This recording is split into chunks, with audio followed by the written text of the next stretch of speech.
सरकार बनाने की दावा कर रही थी, तेजस्वी यादव 18 तारीख को शपथ ग्रहण की बात कर रहे थे, वो न सिर्फ राजद बल्कि महागठबंधन 35 सीटों पर सिमट गई। और उसके बाद कई तरह की चर्चाएं देश भर में शुरू हो गई, बिहार के सियासत में शुरू हो गया। माना जा रहा था कि अब महागठबंधन के सबसे बड़े नेता तेजस्वी यादव तो हैं, लेकिन उनके राइट हैंड तो कौन बनेगा। कई तरह के सवाल पार्टी में, परिवार में और कार्यकर्ताओं में हो रहा है। तेजस्वी यादव पार्टी के प्रतिपक्ष के नेता बने, लेकिन मुख्य सचेतक कहा जा रहा था कि वो किसी सहयोगी दलों को बनाएंगे, देंगे। लेकिन उन्होंने एक ऐसे नेता को हाथ में कमान दिया जो दलितों के बड़े नेता हैं, कहा जाता है कि राजद के चिराग हैं और मगध इलाके में पकड़ रखने वाले जीतन राम मांझी के सटीक कार्ड हैं। और इस चुनाव ने साबित कर दिया, तेजस्वी यादव को एक संकेत दिया कि बात अब सिर्फ एमवाई से नहीं होगा, उसमें दलित के बिना कुछ नहीं हो सकता, पिछड़ों के बिना कुछ नहीं हो सकता है। तो वो सबसे विश्वास पात्र जो कहे जाते हैं और सोशल इंजीनियरिंग करने में भी माहिर माने जाते हैं, लगातार 4 बार के विधायक हैं और तीसरी बार लगातार हैट्रिक मारे हैं। हम बात कर रहे हैं उसी नेता, बोधगया के विधायक कुमार सर्वजीत के। इनके पिताजी सांसद रहे हैं थे और ये लगातार बोधगया से जीत हासिल कर रहे हैं। हमारे साथ सर्वजीत जी हैं, हम बात करेंगे इनसे और जानेंगे कि आखिर जो तेजस्वी यादव शपथ ग्रहण की बात कर रहे थे, पार्टी 35 सीटों पर पूरा महागठबंधन कैसे सिमट गया और पार्टी में बहुत सारे नेता जीत कर आए हैं, लेकिन कुमार सर्वजीत ही कैसे और क्यों मुख्य सचेतक बनाए गए, इसके पीछे की क्या स्टडी है। सबसे पहले तो हमारे कार्यक्रम में आपका बहुत बहुत स्वागत है सर्वजीत जी। मेरा सीधा सवाल ये है, सबसे पहला हम जो सवाल करेंगे उसके बाद हम आपसे जुड़ी हुई बात भी करेंगे। सबसे मेरा पहला सवाल है सर्वजीत जी कि ये चुनाव जो है, ये चुनाव बहुत रोचक चुनाव है। तमाम महागठबंधन के जो बड़े बड़े जो दिग्गज नेता थे वो चुनाव हार गए, उनकी करारी हार हुई। कुमार सर्वजीत इस बाजी को कैसे पलट पाए? देखिए, सबसे पहले मैं आपके माध्यम से बिहार के उन मतदाताओं को जिन्होंने महागठबंधन को समर्थन दिया उसको मैं बहुत बधाई देता हूं। और मैं अपने विधानसभा के तमाम वह सभी जाति धर्म के लोग जिन्होंने मुझे समर्थन दिया और जिन्होंने मुझे समर्थन नहीं दिया, दोनों को मैं आपके चैनल के माध्यम से बहुत शुक्रिया अदा करता हूं। और इसलिए भी मैं बधाई देता हूं कि मुझे तीसरी बार लगातार उन्होंने मौका दिया सेवा करने की। तो मेरे पास तो कोई शब्द है नहीं बधाई के सिवा, और मैं क्या कह सकता हूं। लेकिन आपका एक प्रश्न आया कि हमारी पार्टी सपना देख रही थी मुख्यमंत्री का, आखिर धाराशायी क्यों हो गई। मैं एक लाइन में इसकी जवाब देना चाहता हूं कि किसी भी देश के लिए लोकतंत्र और संविधान, अगर ये दोनों पे प्रहार होता है तो संविधान भी कमजोर होता है, लोकतंत्र भी कमजोर होता है।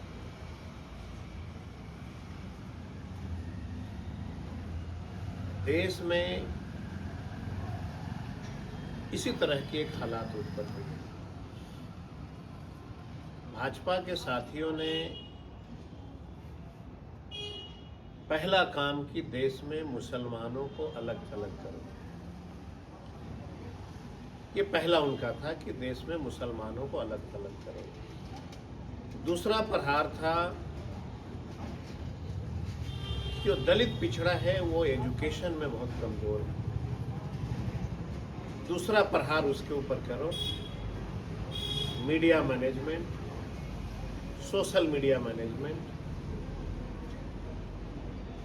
बेरोजगारी का मार झेल रहे हैं वह दलित, वह पिछड़ा। 24 घंटा में 10 घंटा अपने जीवन का वह अपने मोबाइल पे बिताता है। दूसरा इनका प्रहार था, ये कामयाबी हासिल हो गई। तीसरा प्रहार था कि लोकतंत्र को कमजोर कैसे किया जाए। तो मैं दावे के साथ कह सकता हूं कि यह लोकतंत्र की जीत नहीं है, लोकतंत्र की हार है। इसके पीछे बहुत सारी लंबी स्टोरी है। ये तो जो है कपिल सिब्बल भी बोले हैं, तेजस्वी यादव भी ट्वीट किए हैं, बोल रहे हैं कि ये लोकतंत्र की हार है और सिस्टम की जीत है। अगर सिस्टम की जीत है सर्वजीत जी, तो आप बताएं, राघोपुर से तेजस्वी यादव जीत जाते हैं, बोधगया से तीसरी बार लगातार कुमार सर्वजीत जीत जाते हैं, मनेर से भाई वीरेंद्र जीत जाते हैं, आप कैसे जीत गए? अगर सिस्टम की अगर जीत है तो फिर आप लोग कैसे जीत गए? बिल्कुल, बहुत अच्छा प्रश्न है आपका, चतुराई। मैंने कहा कि सिस्टम को कमजोर करना ये इन्हें खूब आता है। अभी तक बोधगया विधानसभा का जो जीत होते रही है वह 80,000 से 83,000 में होते रहा। बिहार के उन तमाम विधानसभा में इन्होंने जो है 2-3 चुनाव का डेटा निकाला कि राष्ट्रीय जनता दल की आखिर ये 3 इलेक्शन में वोट का रेशियो क्या है, उसके हिसाब से इन्होंने मैनिपुलेट कर दिया। मैंने आपका कहना ये है कि ये 2-3 चुनाव को डेटा निकाल लिए कि कितने से जीत हार होता है, उसके हिसाब से उन्होंने इन्फ्लुएंस कर दिया वोटों। बिल्कुल, ये आरोप है कि ये सिस्टम के साथ छेड़छाड़ हुई। ये आरोप नहीं है, ये 100% सत्य है। आरोप की बात दूर है। इनको ये नहीं पता था कि राष्ट्रीय जनता दल के उम्मीदवारों को 80,000 से ज्यादा भी वोट आ सकता है। बीजेपी के लोगों का कहना है कि ये तो हार के बाद जो है वो अपने आप के चेहरे को ढक रहे हैं। ये चुनाव में कट्टा लहरा रहे थे, भैया के सरकार, इस तरह के गाने आ रहे थे। आपको नहीं लगता कि इन गानों का प्रभाव पड़ा है? नहीं, मैं आपको पूरे भरोसे के साथ कह सकता हूँ, ये सभी गाना भाजपा गठबंधन के IT सेल के द्वारा की गई। नहीं, आपका कहना है कि जो भैया, जो तेजस्वी यादव या RJD को लेकर जो गाने आए, बिल्कुल वो बीजेपी वाले का नहीं गवा दिए? बिल्कुल, उनके IT सेल का ये कमाल है। आप क्यों नहीं गवा रहे थे? हम ये गाना, हमारी पार्टी ये गाना पसंद नहीं करती है, और ये गाना हमारी पार्टी, तेजस्वी जी के नेतृत्व वाली पार्टी, इस तरह की गाना पसंद न किया है न करेगी। सर्वजीत जी, हमारा सवाल ये है कि जब बीजेपी के IT सेल जब गाने प्लांट कर रहे थे तो RJD ने क्यों नहीं इस मामले में साइबर थाने में मामले दर्ज करा दिए? आप बाद में तो कराए कि वो पहले क्यों नहीं कराए? कि वो आचार संहिता था। और आप एक कल्पना करिए, 32 साल का एक लड़का हेलीकॉप्टर लेके घूम रहा था पूरे बिहार में अकेला, और 35 हेलीकॉप्टर भाजपा का, भारत सरकार के पूरे मंत्री, देश के तमाम जितने राज्यों में मुख्यमंत्री हैं भाजपा के, सब लोग बिहार में थे। 35 हेलीकॉप्टर बनाम एक हेलीकॉप्टर की प्रचार चल रही। हमारी मजबूरियां थी कि एक अभिमन्यु जो देश के तमाम वैसे तंत्र से लड़ रहा था, ये लड़ाई बहुत आसान नहीं थी। आप कल्पना करिए, एक तो मैनेजमेंट था ही, दूसरा था कि माननीय मुख्यमंत्री ने ठीक इलेक्शन के पहले महिला सशक्तिकरण के नाम पे 10,000 रुपया मतलब वो 10,000 वाले पे बात पे आ गए आप। हुआ, हम्म, वो भी एक कारण है, वो एक फैक्टर है। 10,000 रुपया 20 वर्षों में आपने महिला सशक्तिकरण को बढ़ाने के लिए योजना नहीं चलाई। जिस जीविका की दीदी की आप बात करते हैं, गांव में 80% जीविका की दीदी उनके डिपार्टमेंट के कर्ज के तले बोझ में दबे हुए हैं। सरबजीत जी 10,000 के बदले अगर उस महिला का जो कर्ज था अगर वो आप माफी कर देते तो एक अलग बात है। जी जेडीयू के लोग तो बोल रहे हैं ना कि हमने जीविका जीविका बोल रहे हैं, आरजेडी के लोग हमने तो महिलाओं के लिए सीनियर सिटीजन के लिए पेंशन भी बढ़ाए, मैंने वही हम बात- हम हम हम बिजली बिल भी माफ किए। आप उनकी विजन को देखिए। एक 32 साल का लड़का घोषणा करता है कि हम किसानों को 200 यूनिट फ्री देंगे। ये घोषणा हमारा था कि आपका था? मतलब आप कह रहे हैं कि हमारे- कॉपी कर लिए, बिल्कुल। मतलब तो नीतीश आपने कुमार कॉपी कर लिए। बिल्कुल। हमने कहा कि महंगाई में 400 रुपये वृद्धा पेंशन नहीं चलेगा, 1500 चलेगा। आपने 1100 कर दिया। बात यहीं पे आके यहाँ पे हम आपको रोकेंगे सर्वजीत जी की, चाहे वो जीविका की कहानी हो या फिर बुजुर्गों के पेंशन बढ़ा दिए गए, बोध गया में सर्वजीत कुमार इन तमाम चीजों को कैसे रोक लिए? बोध गया में तमाम चीज को रोकने का जो चुनाव लड़ने का सबका अपना अपना नजरिया होता है। जब मुझे ये सूचना मिली कि बड़े पैमाने पे इनके यहाँ जीविका की दीदी को लगाया गया है, आप कल्पना करिए, जीविका एक संस्था है, बिल्कुल। ये सरकारी नौकर नहीं है ना। आपके पास आधार क्या बनता है कि जीविका की दीदी को आप बूथ के बाहर रजिस्टर लेके बैठाइएगा? ये आपने लोकतंत्र फिर का- वहाँ रोके, बोध मैंने गया में रोका। रोका। मैं तमाम उन जीविका की दीदियों से को सूचना दिया कि यह कानूनन अपराध है, आप इस तरह की बात नहीं कर सकते। मैंने देखा गांव में जीविका की दीदी इलेक्शन के समय में स्कूल में ट्रेनिंग दे रही थी, राष्ट्रीय जनता दल के खिलाफ गाना गवा रही थी। वही नहीं, मैं इलेक्शन के दरमियान लिखित रूप से इलेक्शन कमीशन को कंप्लेन दिया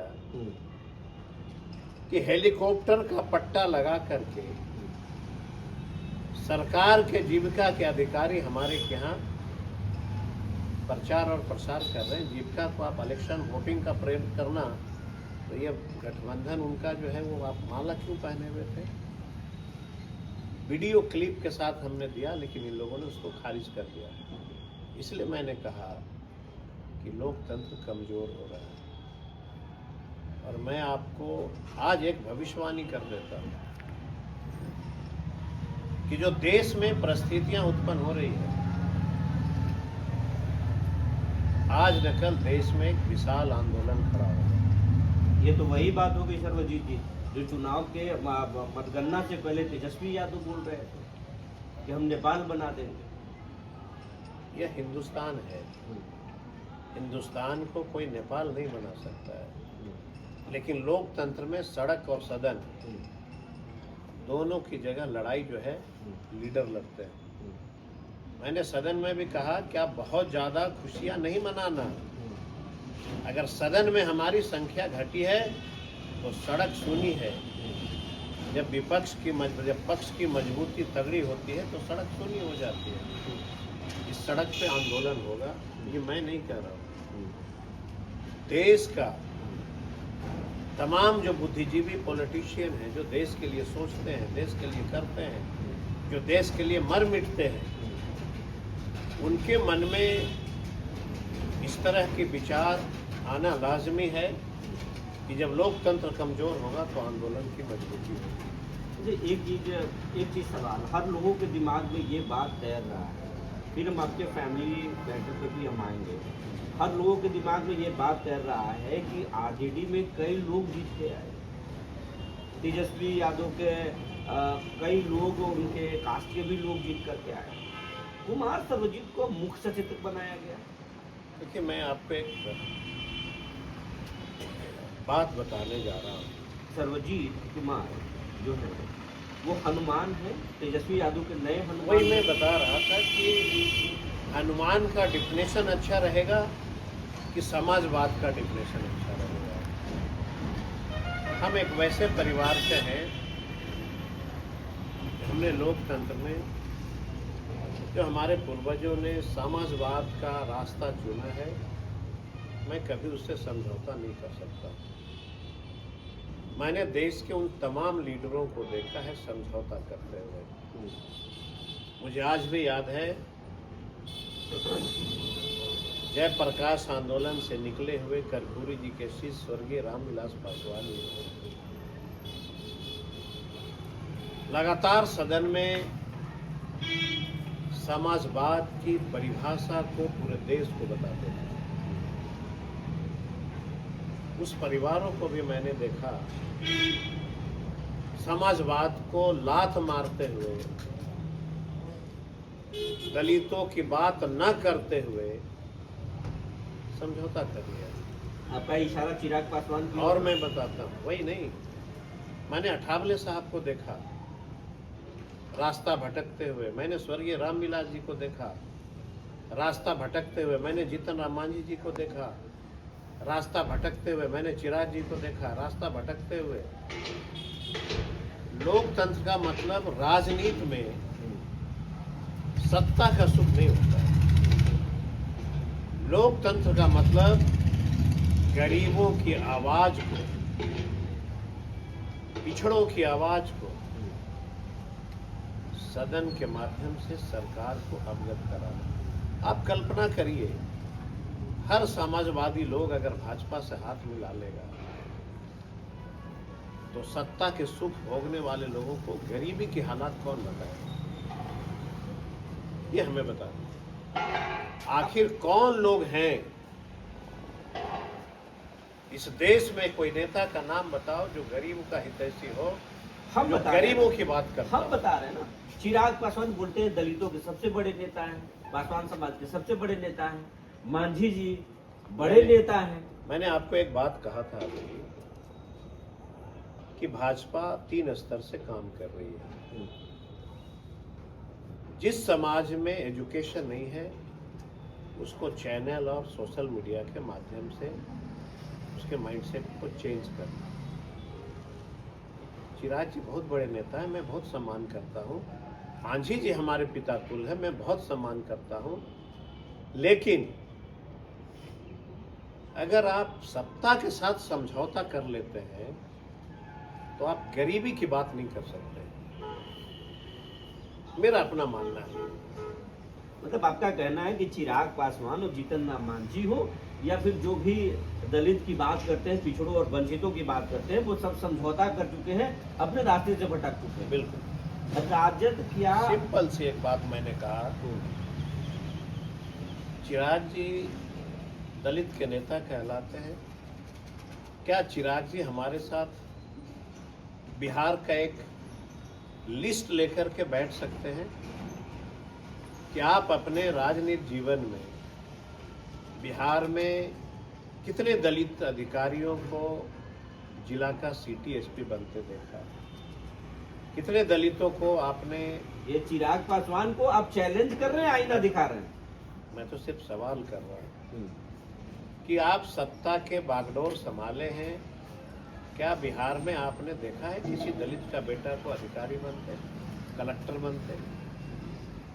क्या आपने कभी देखा है किसी पासवान को सिटी डीएसपी बनते?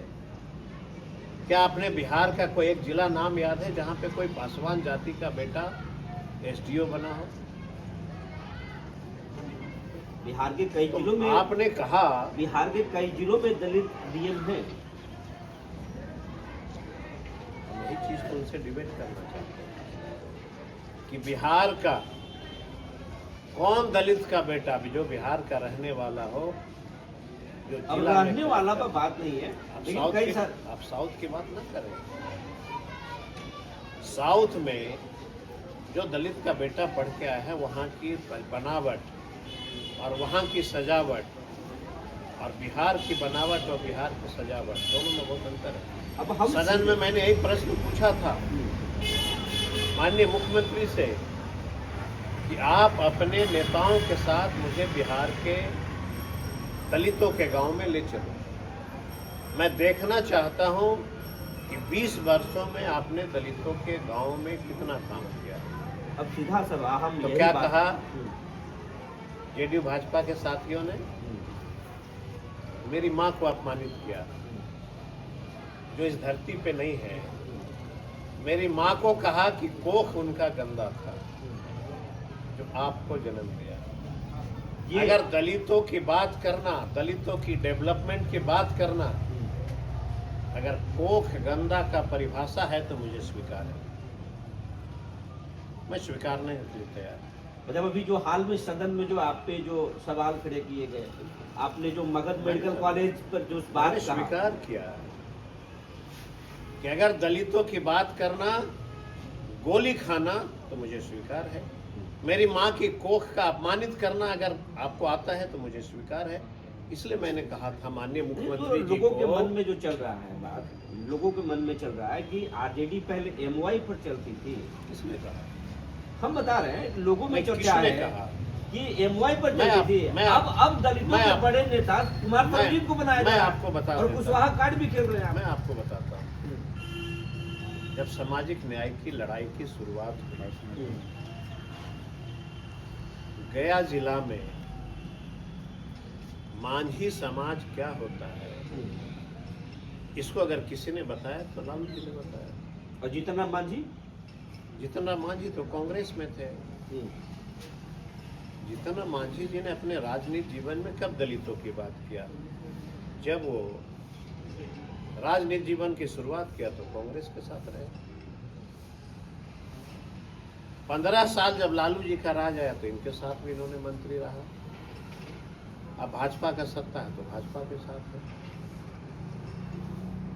दलितों के, आपके नजर में वो दलितों के नेता नहीं है? दलित हो सकते हैं लेकिन दलित का नेता नहीं हो सकता। दलित के नेता, दलित का नेता, लोगों का तो दलित यही- का नेता वही कहला सकता है जो अपने बलबूते पे चुनाव लड़ेगा और देश को बताएगा कि मैं दलित का नेता हूं। तो यही मेरे है। साथ कौन खड़ा था? मेरे साथ कौन खड़ा था आप बताओ? मेरे पिताजी का देहांत हुआ तब से मैं संघर्ष कर रहा हूँ, दलितों के लिए लड़ रहा हूँ, उनके काम के लिए लड़ता हूँ। हमारे साथ कौन सत्ता के लोग खड़े हैं? हाँ, अब हम सीधे जब बात आप निकाल दिए हैं तो हम बात पे वही आते हैं। 2005 में आपके पिताजी की हत्या हो जाती है। बिल्कुल। नीतीश कुमार जी मुख्यमंत्री थे। आप हमेशा कई चैनलों में आपका इंटरव्यू मैंने देखा है कि मुझे न्याय नहीं मिला। आपने आज कभी भी मैं आज आपने कभी नीतीश कुमार से मुलाकात की? मैं आपको बता देता क्या हुआ था, वो घटना क्या था? 2005 में इलेक्शन के दरमियान नक्सलवाद के नाम पे हमारे पिता की हत्या हो गई। मैं उस समय बाहर में जॉब कर रहा था। मैंने पिता के जो चाहने वाले लोग थे उनके दबाव में मैंने बाहर छोड़ करके मुझे घर वापस आना पड़ा। और बहुत सारे लोगों ने, मेरे परिवार के लोगों ने कहा कि चुनाव में नहीं जाना है। मुझे एक बात का बड़ा मलाल रहा। मुझे लगा कि स्वर्गीय डॉक्टर राजेश कुमार मेरे पिता, जो एक बिहार में कदावर नेता के रूप में जाने जाते थे, इनके परिवार को न्याय नहीं मिल सकता है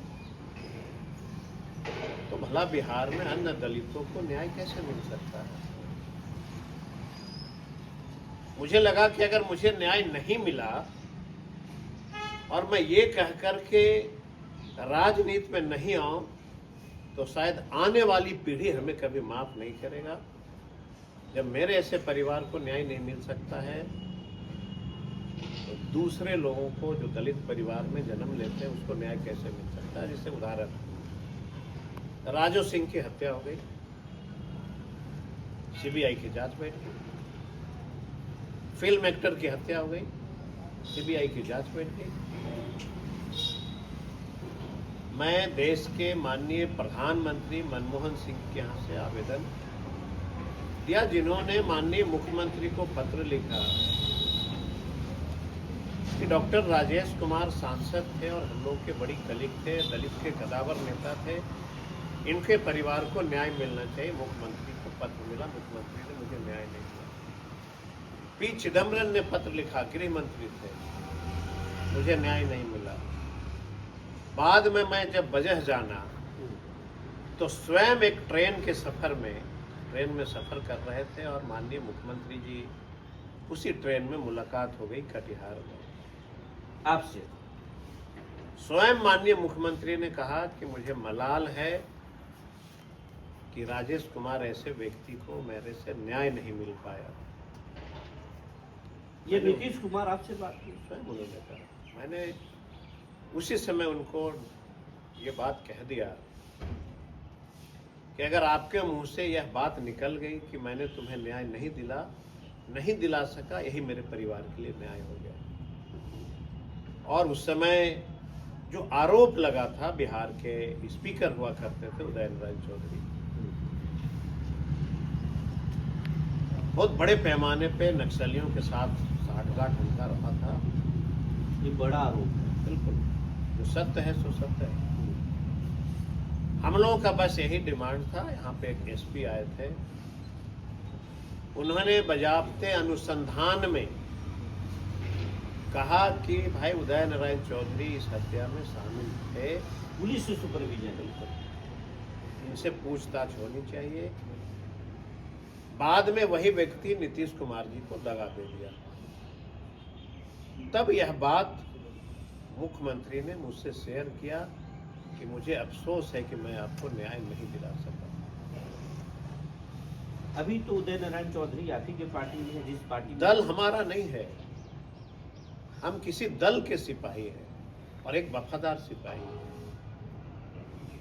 ये कहना बिल्कुल उचित नहीं होगा। ये तो वो वाली बात हो गई कि भाजपा कहती है सदन के अंदर कि सुनो बालू माफिया, होश में रहना। लेकिन जब मैं नंबर ऑफ काउंट करता हूं कि ये बालू माफिया किसको कहते हैं, हमारे दल में तो कोई है नहीं बालू माफिया। और जब नाम गिनाना शुरू करता हूं तो एक ऐसा कोई बालू माफिया नहीं है जो राष्ट्रीय जनता दल में, सबके सब भाजपा और जेडीयू में। आपके दल में कोई बालू माफिया नहीं है? आप बता दो। आपके भी कई आप बता दो। आपके विधायकों पर आरोप लगते हैं। आप बता दो कौन है हमारे के यहाँ।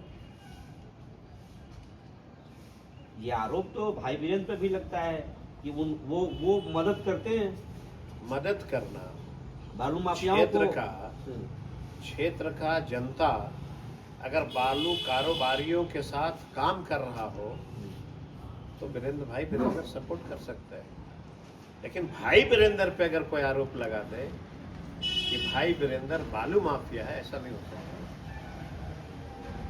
एक विधायक छोड़ कर चले गए थे, एक विधायक जो बालू के कारोबार करते यही तो थे, मैं कह रहा हूँ, तो वो छोड़ के चले गए थे। यही तो मैं जानना चाहता एनडीए हूँ। में चले गए थे। भाई क्यों चले गए? आपने क्यों ले लिया? एजेंसी कटर दिखा के आपको, मैंने आपका कहना ये क्यों ले लिया आपने? तो फिर हमारे ऊपर सदन में क्यों आरोप लगाते हैं कि राष्ट्रीय जनता दल जो है भ्रष्ट पार्टी है, इसके अंदर बालू माफिया काम करता? नहीं लगाना चाहिए। आपके यहाँ रहे तो वो राख साफ है, और जब राष्ट्रीय जनता दल में आ जाए तो वो अपराधी हो जाता है। ऐसा नहीं। सर्वजीत जी, ये मुझे बताइए कि जो आपको मुख्य सचेतक जो बनाया गया है महागठबंधन का, आरजेडी क्या कुमार सर्वजीत को, जो कहा भी जाता है कि आप आरजेडी के चिराग हैं, आपको एक दलित के बड़े चेहरा के रूप में प्रेजेंट कर रही है? अब नए जो है प्लान है, गेम प्लान है तेजस्वी यादव के? मैं कोई गेम प्लान पे भरोसा नहीं करता हूँ। मैंने तेजस्वी जी का एक आचरण देखा है।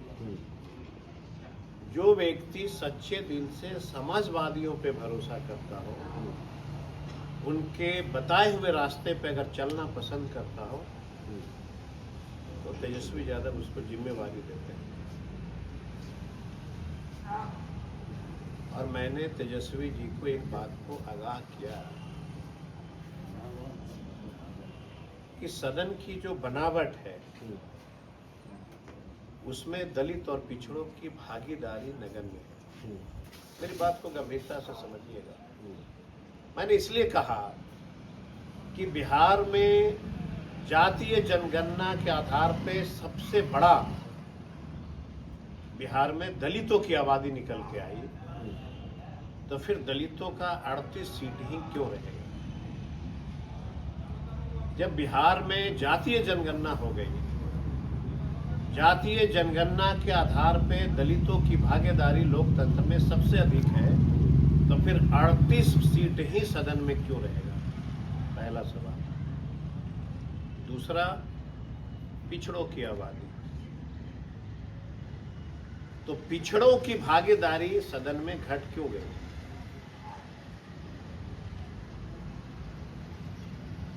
सर इसी इस बात को समझिए।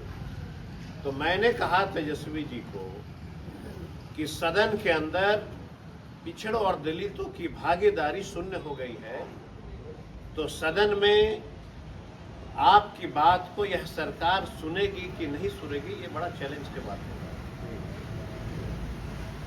जिसका जीता जागता उदाहरण, जब मैं बोलने के लिए खड़ा हुआ तो एक भाजपा के माननीय विधायक ने कहा कि बिहार की महिला कुत्ता के साथ सोना पसंद करती है, और जेडीयू के विधायक ने हमारे ऊपर प्रहार किया कि सर्वजीत की मां का कोख गंदा। ये हमारा अपमान नहीं है, बिहार के तमाम पासवानों का अपमान है, ये चिराग पासवान का अपमान है, ये स्वर्गीय रामविलास जी का अपमान है कि आपके एक समाज के बेटे को ये कहा गया कि एक पासवान का बेटा का मां का कोख गंदा है। जेडीयू के लोग तो कह रहे हैं कि कुमार सर्वजीत ने मगध मेडिकल कॉलेज का मुद्दा उठाते हुए ये कह दिया कि अगर मगध मेडिकल की दुर्दशा देखना है तो किसी दलित बस्ती में जाए। क्यों कहा मैंने? ये दलित शब्द इसलिए मैंने कहा कि बिहार में आज जो दलितों की बस्ती की हालात है वही हालात मगध मेडिकल की है। मैंने बात कहाँ कहा था? वो पूर्व मंत्री रहे थे, अगर उनको इतनी समझदारी होती तो यह शब्द का वो प्रयोग नहीं करते, क्योंकि वह भी दलित थे। मैंने कहा, उनको चुनौती दिया, एक बार गया आओ मेरे साथ 25-50 ऐसे दलित महादलित के गांव में चलो, वहां की हालात स्वयं देख लो, फिर पता चल जाएगा कि किसकी मां की कोख गंदी है। ये तो मैंने कहा कि चल के देख लो।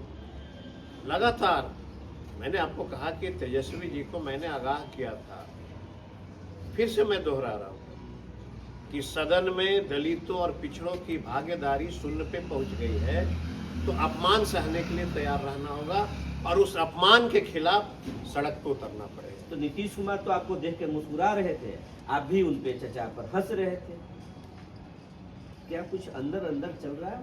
हंस नहीं रहे थे, अफसोस हो रहा था मुझे। वो एक अफसोस की जो मुस्कुराहट होती है ना, तरस आना, मुझे लग रहा था कि इतना प्रचंड विद्वान आदमी कैसे वैसे आचरण के व्यक्तियों को टिकट देता है। जो एक सांसद, एक सदस्य जो है बिहार विधानसभा का, एक तरफ मुख्यमंत्री प्रचंड बहुमत ला के ये कह रहे हैं कि महिलाओं ने मेरा साथ दिया, और महिला का साथ देने का जो रिजल्ट मिला कि एक उनके सहभागी ने कहा कि बिहार की महिलाएं कुत्ते के साथ सोना पसंद करती हैं, और दूसरे व्यक्ति ने कहा कि पासवानों की मां का कोख गंदा होता है। शायद यही भाषा सुनकर के बिहार के मुख्यमंत्री एनडीए वाले तो कहते हैं कि कुमार सर्वजीत कहते हैं खुद को दलित के नेता, लेकिन सवर्णों में भी उनकी अच्छी पकड़ है। संबंध होना, बराबरी के दर्जे में बैठना, ये बाबा साहब का देन है। आपके जितने दलित दोस्त हैं उतने तो सवर्ण भी आपके दोस्त हैं। बिल्कुल है, और आपको वोट किया? क्योंकि स्वर्ण जाति के लोग हमारी लड़ाई को पसंद करते हैं। उन्होंने देखा है कि हमेशा से सदन में दलित बस्तियों की